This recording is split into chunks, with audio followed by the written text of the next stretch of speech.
Ah, why is meditation so hard? First of all, got my Star Trek shirt on.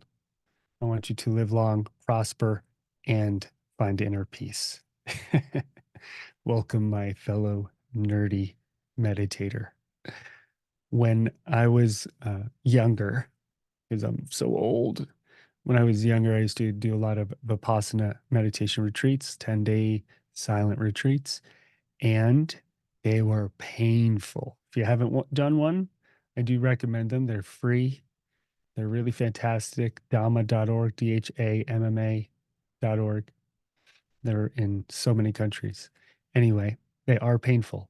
And I remember sitting there, my back hurt, my knees hurt. I was emotionally frustrated. This isn't going anywhere. I feel stuck. I'm annoyed. I want to quit.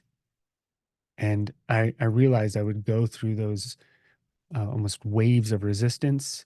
But if I kept sitting still, they would pass and there would be an almost energetic opening where I would stop being taken by all of the thoughts and the stories in my head. And there would just be a consciousness, a space. And then it would close again and I would lose myself. But that's what meditating is. We strengthen that muscle of learning to be the observing witness. We step back and we learn to let the clouds of resistance and the stories pass. Easier said than done. So, why is meditating hard? Why does it feel so hard? A lot of that is the resistance and the judgment that comes up towards the content of our consciousness. And what I mean by that is you go to sit to meditate, you're like, I've got 10 minutes in the morning to do my gratitude meditation or whatever it is. You sit down, you close your eyes, and it's just noise. Got to do the laundry. I've got to go to work. I'm arguing with this person in my head. And then we start to feel worse because we're annoyed, we're not still, and there's resistance and judgment. So, when that happens, which it will, what I'd like you to practice, if you're willing to, is to step back and even allow the judgment and or the resistance to pass. Oh, and you could just note it. Oh, there's intense judgment and resistance. And you just see it for what it is and let it pass. And start to notice the gaps. What I mean by gaps is the gaps in between the thoughts. So if there's a series of thoughts of, I'm not a good meditator, this is difficult, I don't like sitting still, my back hurts, that's the content. We can call it object consciousness. It's the object of our consciousness. See if you can switch to noticing the gaps in between those thoughts. I'm not good enough.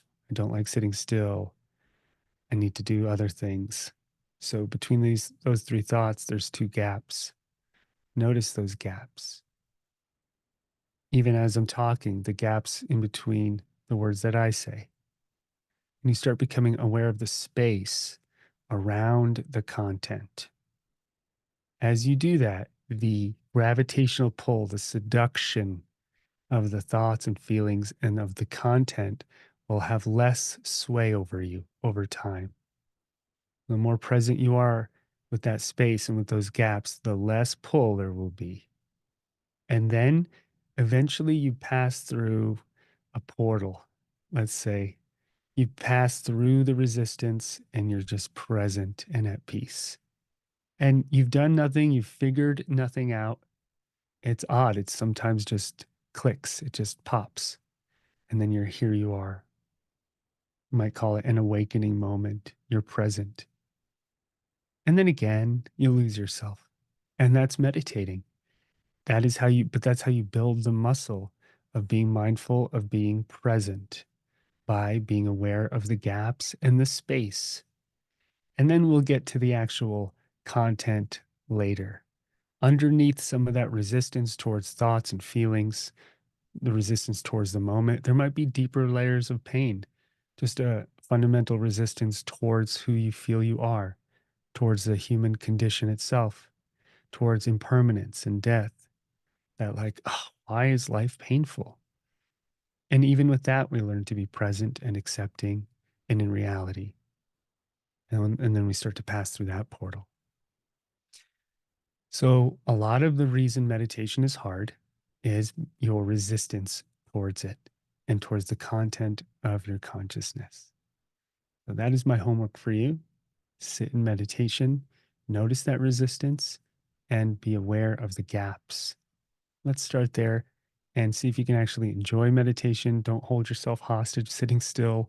Like, I can't move. I have to have inner peace. Constipated meditator is what I'll call you.